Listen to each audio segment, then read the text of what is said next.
Bonjour à tous, bienvenue sur ma première vidéo et sur ma chaîne Booktube. Donc j'ai enfin le privilège de pouvoir intégrer la communauté des booktubeurs.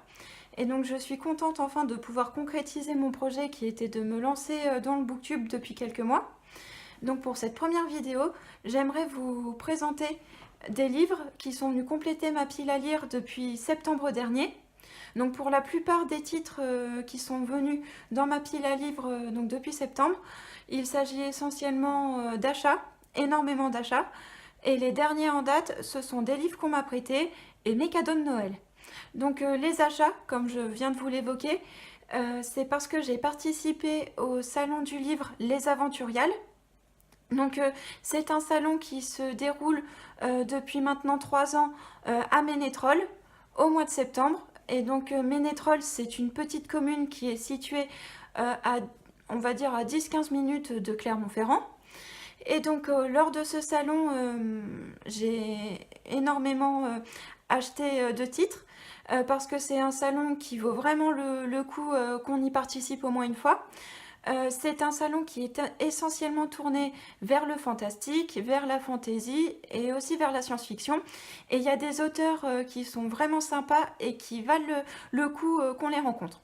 Donc le premier titre que je vais vous parler et que j'ai donc acheté là-bas aux Aventuriales en septembre dernier, il s'agit du Chant des sorcières de Mireille Calmel, édité chez XO Éditions. Donc pour ceux et celles qui connaissent éventuellement l'auteur, éventuellement le titre, ou qui connaissent d'autres titres de cet auteur, j'aimerais beaucoup que vous me partagiez vos avis. Parce que donc j'ai lu le résumé et je pense que c'est un livre qui vaut le coup. Je me suis aperçue que c'est un titre qui mélange à la fois un peu un côté historique, un peu de fantastique et un peu d'aventure. Donc moi je suis fan, je suis bien fan et j'aime bien ces trois genres. Donc je pense que le titre vaut la peine. Donc je vais vous lire le résumé. 1483, dans les hauteurs du Vercors, non loin du château de Sassenage, la toute jeune Algonde, fille de l'intendance, se débat en vain pour échapper au torrent dans lequel elle est tombée. Malgré ses efforts, elle est emportée sous la montagne qu'on dit hantée par la fée Mélusine. Tous la croient perdue, et pourtant le torrent la rejette sur une berge blanche et glacée, mais vivante. Comment a-t-elle survécu? Nul ne le sait. Sous le choc, Algonde avoue qu'elle aurait vu Mélusine. Puis elle refuse d'en dire plus. Mais elle semble désormais ailleurs. Que se passe-t-il autour de cette jeune fille dont la beauté éclate un peu plus chaque jour? Quel serment a-t-elle prêté à la fée en échange de sa vie? Contrainte au silence pour protéger l'homme qu'elle aime, Algonde va tenter de déjouer le piège mis en place bien avant sa naissance. Son amour pour Mathieu, son amitié complice avec la jeune baronne Hélène de Sassenage, lui donne l'envie de vivre et de vaincre. Saura-t-elle affronter seule ou presque les puissances maléfiques qui ont imaginé pour elle un destin qu'elle rejette de toutes ses forces? Donc j'ai pas encore lu le livre, mais j'ai bien hâte de m'y mettre parce que je pense que je serai pas déçue. Donc le prochain titre que je vais vous présenter, il s'agit d'une série, donc pareil, que j'ai acheté au salon du livre Les Aventuriales.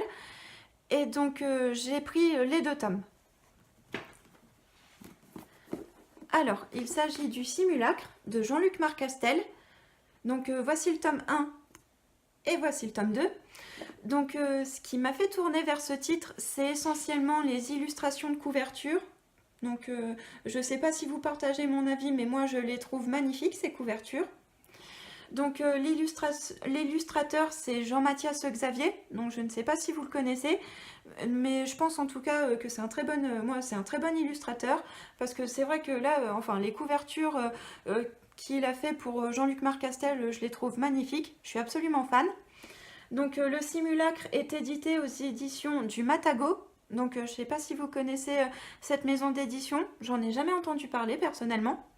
Et donc Jean-Luc Marcastel, c'est un auteur auvergnat et j'ai eu la chance de le rencontrer et de lui parler en face à face aux Aventuriales. Donc c'est un auteur que j'apprécie beaucoup depuis ma rencontre avec lui. Je pense qu'à travers ce titre, je pense qu'il ne va pas nous décevoir parce que c'est vraiment un auteur atypique. Donc moi en tout cas je pense pas être déçue par sa série. Donc j'aimerais aussi vous montrer donc sa dédicace qu'il m'a fait pour le premier tome, parce que ses dédicaces sont magnifiques. Donc voilà, c'est vraiment, ça demande du temps. Il met vraiment plusieurs minutes à réaliser une dédicace comme celle-ci. Et je trouve que pour ça, enfin c'est un auteur à part entière et qui se démarque des autres. Moi je le trouve vraiment original, Jean-Luc Marcastel. Et franchement, donc je suis archi fan de ses dédicaces. Alors à la lecture du résumé du simulacre, donc c'est un peu un mélange entre de l'histoire et de la science-fiction, plus tournée côté Star Wars. Donc habituellement, enfin moi la science-fiction je suis pas vraiment fan, mais venant de Jean-Luc Marcastel, je pense qu'on peut lui faire confiance et que ça vaut le détour. Donc je vais vous lire le résumé du premier tome. Imaginez une France où les gentilshommes s'affrontent à coups de rapières énergétiques, de pistolets à lumière et voyagent en diligence aérienne. En chemin vers la Versailles céleste, la nouvelle résidence du roi en orbite au-dessus de la Terre, Estella, une jeune voleuse, croise la route de Charles de Batz, Castelmore, plus connu sous le nom de d'Artagnan. Poursuivi par les mécanomates du cardinal de Richelieu, le capitaine des mousquetaires confie une bague à la belle avant de se sacrifier pour lui permettre de fuir. Sur notre terre s'éveille un jeune homme de 20 ans qui ressemble trait pour trait au capitaine défunt. Il est le simulacre, le double du d'Artagnan originel. Il sait qu'il doit trouver Estella, rallier ses compagnons et, au mépris du danger, sauver le royaume et peut-être bien le monde. Donc pareil, j'ai pas encore eu l'occasion de me plonger dans la série, mais j'ai hâte de m'y mettre. Alors, le prochain titre, il s'agit de Cœur hybride d'Anna Campbell, édité chez Livrebook. Donc c'est déjà pareil, là je me suis fiée encore une fois à la couverture et donc surtout au résumé parce que je m'aperçois que c'est un roman plus un roman d'aventure et donc moi je suis archi fan de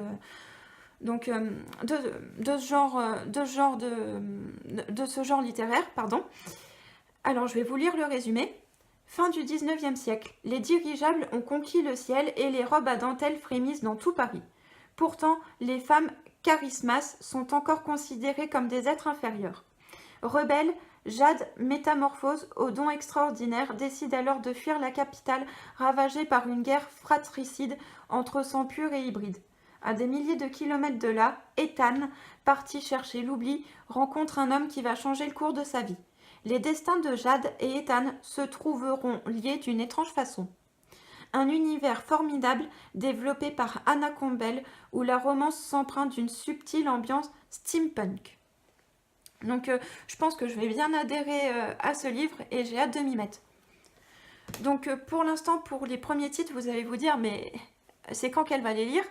Donc depuis septembre, je suis très occupée parce que je tente le concours de bibliothécaire assistant spécialisé qui va se dérouler en février. Et depuis septembre, je passe mon temps, le plus clair de mon temps à réviser. Donc depuis septembre, c'est vrai que je laisse peu de place à la lecture. Et donc je regrette un petit peu de ne pas me plonger plus que ça dans la lecture. Et donc honnêtement, tous les premiers titres que je viens de vous parler, j'ai vraiment hâte de m'y plonger. Donc le prochain titre, il s'agit de Belle, de Robin McKinley, édité chez Mnemos. Donc à la lecture du résumé, je me suis aperçue que cette version se rapporte au film français donc avec les acteurs Vincent Cassel et Léa Seydoux. Donc je ne sais pas si vous avez déjà vu le film. Pour moi, la version française, je l'ai trouvée assez désastreuse, on va dire, par rapport à la version Disney. Enfin, j'ai pas trop réussi à adhérer et à piger le sens de l'histoire. Donc honnêtement, je suis vraiment pas fan du film, malgré que j'aime les deux acteurs, Vincent Cassel et Léa Seydoux. Et donc c'est vrai que là, ce roman, donc ça se rapporte plus à la version française du film qu'à la version Disney. Mais je me dis, je laisse une chance au livre parce que je me dis peut-être que le style d'écriture va peut-être me plaire et peut-être que je vais réussir à plus accrocher à la version romancée qu'à la version française. Donc pareil, enfin, Si jamais je suis déçue, au moins, bon bah tant pis, j'aurais fait l'essai de le lire. Et donc, dès que possible, dans mon blog, je vous ferai un article sur le roman. Donc, le prochain titre que je vais vous parler, donc, c'est donc une amie qui m'a prêté énormément de livres ces derniers temps. Donc, comme je vous parlais de Jean-Luc Marcastel tout à l'heure, il s'agit de sa série Louis le Gallou. Donc, pareil, comme le simulacre, je ne pense pas être déçue. Donc, je ne sais pas si vous connaissez pour certains et pour certaines cette série. Donc, pareil, si vous connaissez, j'aimerais bien avoir vos avis. Mais je pense que, encore une fois, c'est Jean-Luc Marcastel. Donc, je pense que je ne serai pas déçue lorsque je lirai cette série. Alors, le prochain livre que je vais vous présenter, donc c'est un coup de cœur, mais vraiment énorme, que j'ai eu pour ce livre, et je l'ai terminé là il y a quelques jours maintenant. Donc, il s'agit de Sissi, impératrice malgré elle, de Alison Pataki, édité chez l'Archipel. Donc, comme je vous l'ai dit à l'instant, c'est un coup de cœur parce que moi, alors Sissi, c'est un personnage donc, que j'ai pu connaître à travers le dessin animé que je regardais étant petite. Je sais pas si vous le connaissez, le dessin animé, mais moi j'ai appris à aimer Sissi à travers le dessin animé. Après, j'ai appris à encore plus apprécier ce personnage à travers la saga des films avec Romy Schneider. Donc pareil, déjà Romy Schneider, je trouve qu'elle prête très bien ses traits à ce personnage, donc à Elisabeth de Bavière, donc alias Sissi. Et donc après les films, je me suis dit, si un jour je peux tomber sur une version romancée de la vie de Sissi, j'aimerais beaucoup me jeter et donc lire la vie de Sissi en version romancée. Et donc ce roman est tombé à pic, puisque dans ce roman, donc Alison Pataki, donc à l'origine, c'est une auteure qui est hongroise, et elle a plongé dans ses racines hongroises pour pouvoir écrire ce livre sur Sissi. Et donc c'est vraiment au sens romancé, c'est pas forcément une biographie donc de Sissi, c'est vraiment une version romancée de sa vie. Et donc après, j'ai pas appris plus de choses sur la vie de Sissi par rapport au film avec Romy Schneider, mais franchement ça vaut le coup. C'est un très beau style d'écriture et on adhère très vite. Donc pareil, pour ceux qui aiment l'histoire et qui connaissent Sissi, je vous le recommande fortement. Le prochain titre qui suit, donc il s'agit de Guillaume Musso, l'un des derniers Guillaume Musso, Un appartement à Paris. Donc moi pareil, Guillaume Musso, bon, je pense que vous le connaissez majoritairement pour la plupart, donc je vous parle pas trop de l'auteur. Moi je sais que Guillaume Musso, je suis jamais déçue par ses titres. Donc je vais vous lire le résumé pour ceux éventuellement qui n'ont pas eu encore l'occasion comme moi de me plonger dans la lecture de son dernier roman. Alors, Paris, un atelier d'artiste caché au fond d'une allée verdoyante. Madeline l'a loué pour s'y reposer et s'isoler. À la suite d'une méprise, cette jeune flic londonienne y voit débarquer Gaspard, un écrivain misanthrope venu des États-Unis pour écrire dans la solitude. Ces deux écorchés vifs sont contraints de cohabiter quelques jours. L'atelier a appartenu au célèbre peintre Sean Lawrence et respire encore sa passion des couleurs et de la lumière. Terrassé par l'assassinat de son petit garçon, Lawrence est mort 1 an auparavant, laissant derrière lui 3 tableaux, aujourd'hui disparus. Fascinés par son génie, intrigués par son destin funeste, Madeline et Gaspard décident d'unir leurs forces afin de retrouver ces toiles réputées extraordinaires. Mais pour percer le véritable secret de Sean Lawrence, ils vont devoir affronter leurs propres démons dans une enquête tragique qui les changera à jamais. Donc encore une fois, là c'est à peu près le même style qu'on retrouve dans les autres romans de Guillaume Musso, donc c'est un peu à caractère, c'est un peu un roman façon policière, et donc moi je suis archi fan de Guillaume Musso, donc je pense que je vais le dévorer en un rien de temps celui-ci. Et donc le dernier titre que je vais vous présenter, donc c'est un livre qui fait partie de ma pile à lire depuis très longtemps. Je l'ai eu, ça fait peut-être, je sais plus, enfin ça fait peut-être on va dire 7 ou 8 ans qu'il fait partie de ma pile à lire, mais j'aimerais beaucoup vous le présenter parce que c'est un livre que j'ai lu au moins 4 ou 5 fois tellement j'ai pu m'accrocher à l'histoire. Alors il s'agit des Orphelins du Mal de Nicolas d'Étienne d'Orve, donc édité chez Pocket. Donc il s'agit d'un thriller, donc c'est vraiment un thriller pur et dur, mais qui s'attarde sur une partie de l'histoire. Il s'agit du nazisme. Mais c'est vraiment un roman auquel on s'accroche parce qu'on a envie d'aller jusqu'au bout de l'histoire. Et honnêtement, donc je ne sais pas si vous le connaissez, mais ceux qui ne l'ont pas lu et qui sont mordus de thriller et donc qui ont envie de découvrir une partie de l'histoire sombre qu'on a eue là au cours du XXe siècle, donc je vous le recommande fortement. Donc je vais vous lire le résumé, si ça peut vous donner envie de vous y plonger. 4 mains droites momifiées dans une mallette. Voilà ce qu'a reçu Vidkun Vénère, riche collectionneur norvégien fasciné par l'art nazi. Pour découvrir qui a pu lui envoyer ce macabre colis, il fait appel à Anaïs, une jeune journaliste parisienne. Très vite, leur enquête les mène vers les Lebensborn, véritable race humaine où les scientifiques SS faisaient naître de petits Ariens pour réaliser leur rêve d'aimant d'une race pure. Une race qui n'a pas dit son dernier mot et continue orpheline à faire couler le sang et les larmes. Donc ça paraît un petit peu glauque comme histoire, mais franchement c'est un roman qui vaut le détour et donc franchement je vous le conseille à 100% celui-ci. Alors voilà pour ma première vidéo, elle s'achève sur ce dernier titre. Donc j'aimerais vous remercier par avance pour ceux et celles qui vont regarder ma première vidéo.